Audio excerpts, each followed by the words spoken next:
No. और private अस्पतालों की सर हालात ये हैं कि अगर आज आपको प्राइवेट अस्पताल में इलाज करना पड़े तो आपको लोन लेना पड़ता है, अपने घर के गहने, अपना रियल एस्टेट एसेट बेचकर पता नहीं कितने हजारों लाखों लोग हर साल भारत में गरीबी रेखा के नीचे चले जाते हैं, क्योंकि उन्हें एक हेल्थ इमरजेंसी के चलते प्राइवेट अस्पताल में इलाज कराना पड़ता है। सर, जैसे वन नेशन वन इलेक्शन इस देश में लागू किया जा रहा है, वन नेशन वन टैक्स की ओर हम बढ़ रहे हैं, वैसे ही one nation one medical treatment की ओर बढ़ना चाहिए। सबको नंबर 1 मेडिकल ट्रीटमेंट देश में मिले, ऐसी व्यवस्था बननी चाहिए। और अक्सर देखा जाता है जब वित्त मंत्री बजट पेश करती हैं तो रूलिंग कोalition के जो एमपीज हैं, जो ट्रेजरी बेंचेस पर बैठते हैं, वो सरकार की तारीफ करते हैं और कहते हैं कि इससे भारतीय अर्थव्यवस्था में क्रांति आ जाएगी इस बजट से। और विपक्ष में जो बैठे हैं वो अक्सर निंदा करते हैं, कहते हैं किसान की कमर तोड़ दी, बहुत महंगाई हो गई, अमीर और अमीर हो रहा है, गरीब और गरीब हो रहा है। लेकिन मैं आज प्रयास करूंगा कि एक ऑब्जेक्टिव एनालिसिस इस बजट का करूं और कंस्ट्रक्टिव क्रिटिसिज्म अपना आपके माध्यम से वित्त मंत्री को दूं। So the title of my speech is The Good, the Bad and the Way Forward. 4 good things that I found in this budget, 4 bad things that I found in this budget, and 4 innovative suggestions to the Honorable Finance Minister. So the first good thing that I found in the budget is that there was an increase in the STT for derivative trading. Usually सरकार की निंदा हुई इस विषय को लेकर, markets भी गिरी, लेकिन मेरा यह मानना है कि इस कदम से स्पेक्युलेटिव ट्रेडिंग यानी कि सट्टा ट्रेडिंग समाप्त होगी या कम होगी और रिटेल इन्वेस्टर, जो 90% रिटेल इन्वेस्टर एफएनओ सेक्टर में नुकसान भुगतता है, फ्यूचर्स एंड ऑप्शंस के चलते जुआ खेलता है, उसमें आपको रिटेल इन्वेस्टर की प्रोटेक्शन का एक माध्यम बन सकता है। लेकिन मैं इसी के साथ साथ वित्त मंत्री जी को याद दिलाना चाहूंगा कि एसटीटी का जेनेसिस क्या है, एसटीटी का जन्म कब हुआ। एसटीटी हमारे senior colleague Mister P Chidambaram जब फाइनेंस मिनिस्टर थे तो उन्होंने इंट्रोड्यूस किया, and it was introduce to replace long term capital gain tax on equities. जब long term capital gain on equities 0 था, तब एसटीटी को लाया गया कि वे एक सिंपल अपफ्रंट लेवी होगी ट्रेड्स पर regardless of profit and loss. लेकिन अब सरकार ने long term capital gain tax भी लगा दिया, एसटीटी भी लगा दिया, और रिटेल इन्वेस्टर को और तमाम इन्वेस्टर्स को एक प्रकार से डिसइंसेंटिवाइज किया। मैं एक सुझाव लाया हूं सरकार के लिए जिससे long term house hold earnings बढ़ेंगी, वेल्थ क्रिएशन होगा और वेल्थ पार्किंग रियल एस्टेट और गोल्ड के सेक्टर से निकलकर इक्विटीज में आएगी और स्पेक्युलेटिव ट्रेडिंग और कम होगी और long term investment behaviour investors का बढ़ेगा। वो की है कि long term capital gain tax on equities should be made nil in this country for individual investors. दुनिया की कई ऐसे देश हैं जिसके अंदर long term capital gain tax equities पे खास तौर पे शून्य है, जैसे कि Switzerland, Singapore, UAE, New Zealand, Hong Kong, Qatar, Malaysia. मैं चाहूंगा कि जब एसटीटी बढ़ाया जा रहा है तो इसी बजट में ही long term capital gain tax को 0 किया जाए। सर, मेरा दूसरा जो मैं सरकार के बजट को एक्नॉलेज करना चाहूंगा वो ये है कि कैपेक्स के जो एक्सपेंडिचर एलोकेशन होता है उसमें एक बढ़ोतरी देखी गई। जहां वित्तीय वर्ष 18-19 में मात्र 3 लाख करोड़ कैपेक्स था, वो इस वित्तीय वर्ष में 12 लाख करोड़ तक पहुंचा है, which is 4.4% of the GDP, which is a good step. It will have a multiplier effect and it will prioritize asset creation. लेकिन इसके साथ साथ सरकार को 5 साल में क्या कैपेक्स वो कौन कौन से क्षेत्रों में खर्चा करने जा रही है उसका एक ब्यौरा देना चाहिए ताकि प्राइवेट सेक्टर भी इस कैपेक्स के खर्चे को मैच कर सके। So third thing which we found in the speech of the finance minister is that there was a relative restraint in making budgetary announcements for election bound states. अक्सर वित्त मंत्री का भाषण सुन के आप बता सकते हैं कि कौन से राज्यों में चुनाव होने जा रहा है। इस स्पीच में उन्होंने थोड़ा सा रिस्ट्रेंट एक्सरसाइज किया जिसे मैं एक्नॉलेज करता हूं। और आखिरी अच्छी चीज जो इस बजट में नजर आई वो ये था कि एनआरआई की इन्वेस्टमेंट लिमिट में एनहांसमेंट हुई। लेकिन मैं बता दूं कि जब एफआईआईज ने, फॉरेन इन्वेस्टर्स ने, फॉरेन पोर्टफोलियो इन्वेस्टर्स ने इस देश के बाजार से पैसा निकाल लिया और पिछले एक वित्तीय वर्ष में 23 बिलियन निकाला, तब जाकर सरकार जागी और सरकार ने एनआरआईज के लिए इक्विटी मार्केट का दरवाजा खोलकर उनकी इन्वेस्टमेंट लिमिट को 5% से बढ़ा दिया। इसमें कोई दो राय नहीं है कि इससे इन्वेस्टर्स 32 मिलियन एनआरआई इन्वेस्टर्स को अब भारतीय बाजार में पैसा डालने का मौका मिलेगा। लेकिन इसी के साथ साथ सरकार को इस पर भी गौर फरमाना चाहिए कि क्यों फॉरेन इन्वेस्टर्स भारत से पैसा निकाल कर बाजार को छोड़कर जा रहे हैं। Sir, now I come to the bad part of the budget. First thing is the debt to GDP crisis. सरकार ने और डेट लेने के लिए, कर्जा लेने के लिए इस बजट में फॉर्मूला ही बदल दिया। पहले सरकार डेट जब लेती थी तो ओल्ड एफआरबीएम रूल्स के तहत 3% ऑफ जीडीपी तक का फ्रेश डेट लेती थी।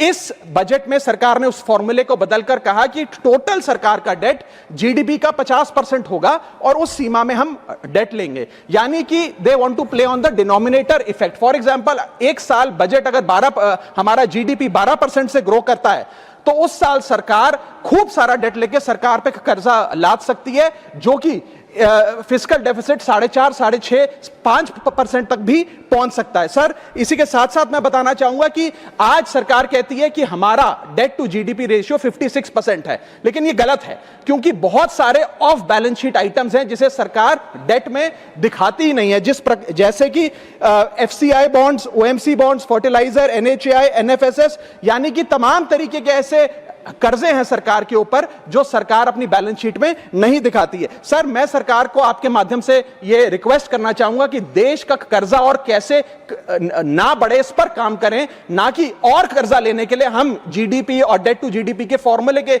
रेशियोज बदलकर और पैसा कर्जे पे ब्याज पर लेने का प्रयास करें। सर, दूसरी दिक्कत जो इस बजट में नजर आई वो ये थी कि इनकम टैक्स स्लैब में चेंज नहीं हुआ। सर, हर साल देश का आम आदमी जब वित्त मंत्री जी की बजट की स्पीच सुनता है तो वो इसलिए नहीं सुनता कि पीएलआई की क्या इन्वेस्टमेंट होगी, कौन सा कॉरिडोर बन रहा है। देश का आम आदमी, सैलरीड क्लास, इसलिए बजट की स्पीच सुनता है कि उसके अंदर स्लैब में कोई रिवीजन होगा, क्या हमारी स्टैंडर्ड डिडक्शन की जो हमें डिडक्शन मिलती है वो बढ़ेगी। लेकिन इस बार बजट में देश का आम आदमी और खास तौर पर देश का मिडिल क्लास डिसअपॉइंट हुआ। पहले ही there has been a stagnation in the salaries, inflation 6.8% पे खड़ा है, लेकिन उसके बावजूद हमने इस बार कोई स्लैब में या स्टैंडर्ड डिडक्शन में चेंज नहीं देखा। मैं आपके माध्यम से वित्त मंत्री जी को रिक्वेस्ट करना चाहूंगा कि आप इसी बजट में अनाउंसमेंट करें कि स्टैंडर्ड डिडक्शन जो 75,000 रुपए उसे बढ़ाकर सैलरीड क्लास के लिए 1.5 लाख रुपए किया जाए। Sir, third problem that was there with the budget is that there was no relief for the middle class. Sir, after a very long time in India's history, the personal income tax collection was more than the corporate income tax collection, यानी कि individuals ने जो income tax भरा वो लगभग 11 लाख करोड़ के आसपास भरा, और कंपनियों ने, कॉर्पोरेट ने जो इनकम टैक्स भरा वो लगभग 9.8 लाख करोड़, यानी कि मैक्सिमम टैक्स आपको इंडिविजुअल्स के इनकम टैक्स से मिल रहा है। आप मिडिल क्लास वो टैक्स भर रहा है। आज वो दौर आ गया है कि हम मिडिल क्लास को अपलिफ्ट करें, मिडिल क्लास को पैम्पर करें, नहीं तो मिडिल क्लास एक सैंडविच की तरह रिच क्लास और पुअर क्लास में दबता। वित्तीय वर्ष में मिडिल क्लास ने देखा कि उसके एजुकेशन के खर्चे में 8% की बढ़ोतरी हुई, हेल्थ केयर 9% से महंगा हुआ, रेंट 7% से, फूड 6% से, ट्रांसपोर्ट 5% से। मेरा रिक्वेस्ट यह है माननीय फाइनेंस मिनिस्टर से कि वो इनकम टैक्स में रियायत देकर या तो मिडिल क्लास को कोई रिलीफ दें, और अगर इनकम टैक्स में रियायत नहीं दे सकती हैं तो उसकी सेविंग्स और इन्वेस्टमेंट्स पे उसको बेनिफिट दें, उसे इंसेंटिव्स दें कि वो ज्यादा बचत करे, ज्यादा वेल्थ क्रिएशन कर पाए। Sir, fourth problem in this budget that I found was the budgetary allocation to health, which is low and which certainly needs a relook. Sir, आज हमने अपने टोटल गवर्नमेंट एक्सपेंडिचर का 2% हेल्थ को allocate किया है, लगभग 1 लाख करोड़ के आसपास। नेशनल हेल्थ पॉलिसी 2017 बताती है सर, और सरकार का ये अपना ऑब्जेक्टिव रहा है, गोल रहा है, that spending on public health should be 2.5% of GDP। आज हम 2026 में खड़े हैं, हमारी पब्लिक हेल्थ पे स्पेंडिंग मात्र 0.5% ऑफ जीडीपी। हम अपने लक्ष्य से कोसों मील दूर हैं। जहां यूएस में 18% ऑफ जीडीपी हेल्थ केयर पे खर्च होता है, यूके में 12%, जर्मनी में 13%, स्वीडन में, नेदरलैंड में, डेनमार्क में, जापान में, स्पेन में 10% ऑफ जीडीपी खर्च होता है, क्योंकि वो देश जानते हैं कि जान है तो जहान है। लेकिन हमारे देश में मात्र 0.5% ऑफ जीडीपी हम अपने हेल्थ पे खर्च करते हैं, और इसके चलते आलम यह है कि सरकारी अस्पताल में अगर आप चले जाइए, which is called the backbone of India's healthcare, वहां पर आपको पुरानी जर्जर बिल्डिंग मिलेंगी, मैसिवली अंडरस्टाफ्ड हॉस्पिटल मिलेगा, ओवरवर्क डॉक्टर मिलेंगे, पॉपुलेशन के हिसाब से बेड नहीं मिलेगा, जांच के लिए मशीनें नहीं हैं, दवाइयों की कमी है, और अगर इलाज की, ऑपरेशन की डेट मिल भी जाए तो वो डेट इतनी दूर होती है तब तक मरीज चल बसता है। Sir, the reality is that Covid made us realise and it was a wake up call for India's public health infrastructure, and I want to ask the house today, are we prepared, god forbid, if there were to be another pandemic or another big sort of raging pandemic in this country, and the answer to that is no। और private अस्पतालों की sir हालात ये हैं कि अगर आज आपको प्राइवेट अस्पताल में इलाज करना पड़े तो आपको लोन लेना पड़ता है, अपने घर के गहने, अपना रियल एस्टेट एसेट बेचकर पता नहीं कितने हजारों लाखों लोग हर साल भारत में गरीबी रेखा के नीचे चले जाते हैं, क्योंकि उन्हें एक हेल्थ इमरजेंसी के चलते प्राइवेट अस्पताल में इलाज कराना पड़ता है। सर, जैसे वन नेशन वन इलेक्शन इस देश में लागू किया जा रहा है, वन नेशन वन टैक्स की ओर हम बढ़ रहे हैं, वैसे ही one nation one medical treatment की ओर बढ़ना चाहिए। सबको नंबर 1 मेडिकल ट्रीटमेंट देश में मिले, ऐसी व्यवस्था बननी चाहिए। सर, मेरे 4 सुझाव जो आपके माध्यम से मैं वित्त मंत्री को देना चाहूंगा। पहला सुझाव है, put all land and property records of India on blockchain. एक blockchain based land registry ledger बनाइए। पहले 10 मेजर राज्यों शहरों से शुरू करिए, महानगरों से और टियर 2 सिटीज से, जिस ब्लॉकचेन लेजर में हर रिकॉर्ड, हर सेल, हर म्यूटेशन, हर इनहेरिटेंस को एक डिजिटल रिकॉर्ड बुक में डाला जाएगा, जो एक ब्लॉकचेन लेजर होगा, जो टाइम स्टैम्प्ड होगा, टेम्पर प्रूफ होगा, 100% ट्रांसपेरेंट होगा और रियल टाइम प्रॉपर्टी ट्रैकिंग आप उससे कर सकेंगे, जिसके चलते इंस्टेंट टाइटल वेरिफिकेशन होगा। आज सर हमारा जो रियल एस्टेट का लैंड एंड प्रॉपर्टी रिकॉर्ड का जो बाजार है, उसमें अटर कियोस है। कियोस इसलिए है कि लोगों को रजिस्ट्रार के दफ्तर के बाहर धक्के लग रहे हैं, दलालों ने उन अफसरों पे पूरी तरीके से कब्जा किया हुआ है, प्रॉपर्टी टैक्स में चोरी होती है, सर्कल रेट को एक्सप्लॉइट करके कैश में प्रॉपर्टियां खरीदी जाती हैं, फर्जी कागज, कब्जे, टाइटल डिस्प्यूट, न जाने क्या क्या चल रहा है, जिसके चलते आज 66% of India civil disputes are land disputes. 45% of properties lack clear title in India. India ranks 133 out of 190 in property registration efficiency. 48% of our properties are under dispute, and the average time taken by civil courts to resolve these disputes is 7 years. And 6.2 crore property documents are pending digitization. वो तहसीलदार के दफ्तर में पड़े या registrar के दफ्तर में, उनका डिजिटाइजेशन अभी तक नहीं हुआ। इन सारी बीमारियों का एक ही दवा है, that is national blockchain registry, जिसके चलते प्रॉपर्टी डिस्प्यूट समाप्त होंगे, मिडिल क्लास की वेल्थ अनलॉक होगी क्योंकि वे और ब्याज पे पैसा ले पाएंगे, प्रॉपर्टी टैक्स की कंप्लायंस बढ़ेगी और रीट्स जैसे इन्वेस्टमेंट व्हीकल्स को ब्लॉकचेन वेरीफाइड टाइटल मिलेंगे, उसमें भी बढ़ोतरी देखी जाएगी। इसी के साथ साथ सर दुनिया के कई देशों ने इसे लागू कर दिया है। स्वीडन में यह लागू है, जहां पर एक दिन में आप प्रॉपर्टी का ट्रांजैक्शन कंप्लीट कर सकते हैं, वहां डिस्प्यूट रेट 2% है। जॉर्जिया में है, जहां 3 दिन में प्रॉपर्टी का ट्रांजैक्शन खत्म हो जाता है, डिस्प्यूट रेट 1% है। और यूएई में है, जहां 10 मिनट में आप अपनी प्रॉपर्टी खरीद बेच सकते हैं, वहां डिस्प्यूट रेट 1% से भी नीचे। और वहां हिंदुस्तान में प्रॉपर्टी बेचनी हो तो 2 से 6 महीने लगते हैं और 48% डिस्प्यूट रेट है। सर, मेरा दूसरा सुझाव है inflation linked salary revision act. Bharat में वेजेस को इंडेक्स करिए महंगाई से। वित्तीय वर्ष 18 से लेकर वित्तीय वर्ष 26 में हमने देखा कि real wages for the salaried class में 16% की गिरावट आई। यह गिरावट का मतलब इन सालों में जितनी महंगाई थी, जिस स्तर पे महंगाई बढ़ी उस स्तर पे वेजेस नहीं बढ़ी, जिसके चलते 16% की गिरावट रियल वेजेस में देखी गई। इसीलिए mandatory wage indexation formula is the need of the hour and the government must look at it. इसके चलते तमाम फॉर्मल सेक्टर्स में, corporate, shops, factories, gig workers, सबको इन्फ्लेशन इंडेक्स वेज हाइक मिलेगा।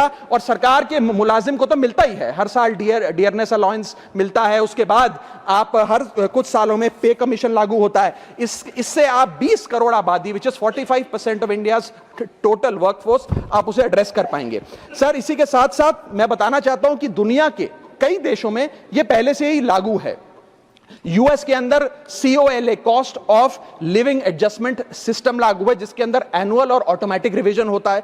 जर्मनी के अंदर हर 18 से 24 महीने के अंदर महंगाई के अनुसार सैलरी बढ़ा दी जाती है। जापान के अंदर शिंटो मेथड यूज होता है, जिसमें annual inflation index wage hike दी जाती है। और बेल्जियम में ऑटोमेटिक इंडेक्सेशन लॉ है, जिसमें क्वार्टरली बेसिस पर एम्प्लॉइज की सैलरी बढ़ाई जाती है। Sir, India is one of the only countries in major economies where 85% of our formal workforce has zero statutory inflation protection. We are at the mercy of the employer discretion and our own negotiation power to raise our salaries. इसके साथ साथ मुझे लगता है कि एक minimum increase based on inflation होना चाहिए। मेरा थर्ड सुझाव माननीय वित्त मंत्री जी को रहेगा कि स्टेट कैपिटल एक्सपेंडिचर की matching grant, matching funding centre दे, यानी कि हर 1 रुपया जो राज्य की सरकार कैपेक्स पे, कैपिटल एक्सपेंडिचर पे, एसेट क्रिएशन पे खर्च करती है, उसकी मैचिंग ग्रांट 1 रुपया केंद्र द्वारा राज्यों को दिया जाना चाहिए, not as loan but as a grant. आज स्टेट कैपेक्स में दो